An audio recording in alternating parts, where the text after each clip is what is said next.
Hoy nos centraremos en cómo esos soldados, forjados en la disciplina férrea de Roma, que vivían y morían en la guerra, se fueron convirtiendo al cristianismo. ¿Cómo pudo suceder que los hombres que juraban lealtad a Marte y al emperador terminaran abrazando la fe de un carpintero crucificado? La respuesta es una historia de sangre, fe y poder que transformó para siempre al Imperio Romano. Los legionarios romanos eran la máquina militar más temida del mundo antiguo. Su vida estaba marcada por la violencia, el honor y la obediencia al emperador.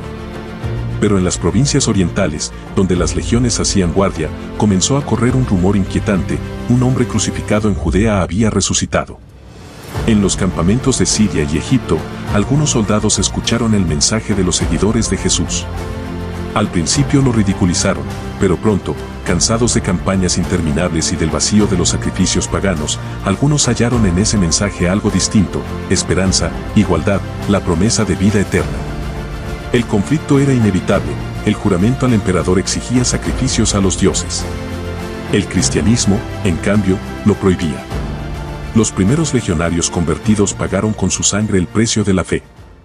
Pero lo que comenzó como un murmullo secreto entre soldados cansados de guerra, pronto se convirtió en un peligro para el imperio. El rumor de un Dios único, que prometía vida eterna y no exigía sacrificios de sangre, se expandió por los campamentos como fuego invisible. Y Roma, que todo lo veía y todo lo controlaba, empezó a notar grietas en su ejército. Los oficiales se inquietaban: ¿cómo confiar en hombres que ya no ofrecían incienso a Júpiter ni temían al emperador? ¿Qué pasaba si, en el fragor de la batalla, esos legionarios elegían obedecer a Cristo antes que a Roma? El giro fue brutal. Algunos de los más leales servidores del imperio, hombres condecorados en el campo de batalla, comenzaron a ser acusados de traición. Y las historias de su destino aún hoy resuenan como advertencia y como leyenda. Entre ellas, la del centurión Sebastián y la de toda una legión dispuesta a morir por su fe. Uno de los casos más recordados es San Sebastián, centurión de la Guardia Imperial. Cuando su fe fue descubierta, lo ataron a un poste y lo atravesaron con flechas. No murió al instante, sobrevivió para seguir predicando hasta que finalmente fue ejecutado. Más estremecedora aún es la historia de la Legión Tebana, formada por soldados cristianos egipcios. En el siglo III, se negaron a ofrecer sacrificios a los dioses y a perseguir a sus hermanos de fe. La respuesta imperial fue brutal: toda la legión fue masacrada. Estas muertes no apagaron la fe, sino que la hicieron crecer. Cada legionario que caía por Cristo se convertía en semilla de conversión para otros. El martirio de Sebastián y el sacrificio de la legión tebana no fueron el final, sino la chispa.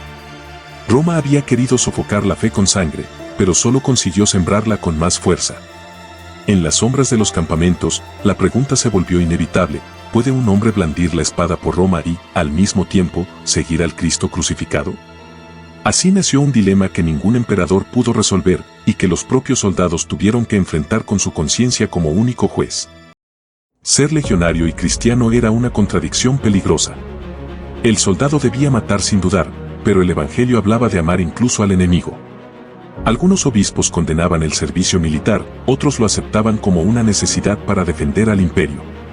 Así nació el dilema: ¿podía un legionario ser al mismo tiempo soldado de Roma y de Cristo? Con el paso del tiempo, los cristianos dentro del ejército fueron creciendo en número.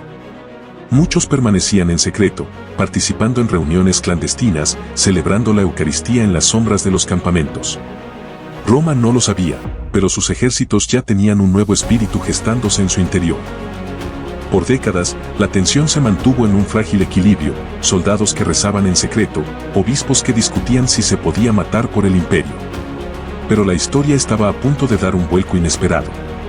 En el año 312, un emperador miró al cielo y vio lo que ningún soldado romano habría imaginado: el símbolo de los perseguidos convertido en emblema de victoria. Fue Constantino, y su visión cambió para siempre la fe y la guerra. El punto de inflexión llegó con Constantino. En el año 312, antes de la batalla del Puente Milvio, el emperador tuvo una visión: en el cielo apareció un signo, una cruz con las palabras "in hoc signo vinces", con este signo vencerás. Entonces Constantino mandó pintar el símbolo cristiano en los estandartes y escudos de sus soldados. Y contra todo pronóstico, venció. A partir de ese momento, el cristianismo empezó a dejar de ser perseguido y comenzó a ser tolerado. Los legionarios ya podían marchar no bajo el signo de Marte, sino bajo la cruz. Lo que Constantino había iniciado como un acto de fe personal se transformó en política imperial. La cruz, antes oculta en túneles y catacumbas, marchaba ahora en estandartes dorados frente a las legiones. Pero aún faltaba el golpe final. Décadas después, un nuevo emperador, Teodosio, no solo aceptó el cristianismo, lo proclamó religión oficial del imperio. Y con esa decisión, el ejército más poderoso del mundo dejó de ser guardián de templos paganos, para convertirse en defensor de una nueva fe. De un plumazo, lo que había sido clandestino y perseguido se convirtió en obligatorio. Las hogueras que antes ardían para quemar mártires ahora brillaban para encender incensarios en honor al Dios cristiano. Los legionarios que habían jurado lealtad a Marte y a Júpiter recibieron una orden distinta: jurar bajo la cruz. Los templos de piedra dedicados a los viejos dioses fueron cerrados o destruidos, y en su lugar se levantaron iglesias dentro de los campamentos. Los estandartes de las legiones, que habían llevado la fiera imagen del águila romana durante siglos, comenzaron a marchar con cruces y símbolos del nuevo credo. El rugido de «Ave César» fue reemplazado por el eco solemne de oraciones. Para los soldados, el cambio fue brutal: de luchar por un imperio divinizado, pasaron a considerarse guerreros de un Dios eterno. El Miles Christi, el soldado de Cristo, había nacido. Y con él, una nueva visión del imperio: ya no se combatía solo por Roma, sino por la fe que decía ser universal. Este no fue un simple ajuste religioso, fue una metamorfosis total. El acero que antes servía a los dioses paganos ahora defendía la cruz, y las legiones, que habían sometido naciones, se vieron a sí mismas como protectoras de la iglesia. Así, los legionarios de Roma, que alguna vez juraron lealtad a Marte, se encontraron marchando bajo el estandarte de Cristo. Lo que comenzó como un murmullo clandestino en las provincias se transformó en la fuerza que redefinió a todo un imperio. La sangre de los mártires, el dilema moral de los soldados, la visión de Constantino y la decisión de Teodosio fueron los eslabones de una misma cadena: el paso de soldados del imperio a soldados de la fe. Roma cambió al cristianismo, pero el cristianismo también cambió a Roma. Y en ese cruce de destinos nació algo más grande que una religión o un ejército: nació la idea de que incluso el poder más implacable podía arrodillarse ante una cruz. ¿Qué nos dice esta transformación hoy? Que hasta los hombres más duros, forjados en la guerra, pueden rendirse no ante la espada, sino ante una creencia. Y que, a veces, la fe puede conquistar lo que ni el acero ni el fuego pudieron. Si esta historia te atrapó, acompáñanos en este viaje por los misterios de la historia. Suscríbete al canal, dale like y activa la campanita, porque aún quedan muchas batallas que contar.